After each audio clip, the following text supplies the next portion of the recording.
உண்மையை சொல்லி நன்மையை செய்தால் உலகம் உன்னிடம் மயங்கும். நிலை உயரும் போது பணிவு கொண்டால் உயிர்கள் உன்னை வணங்கும். உண்மை என்பது அன்பாகும், பெரும் பணிவு என்பதும் பண்பாகும்.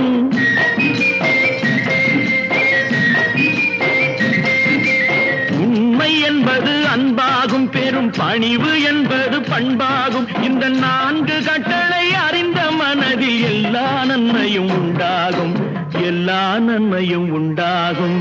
6 மனமே 6, அந்த ஆண்டவன் கட்டளை 6.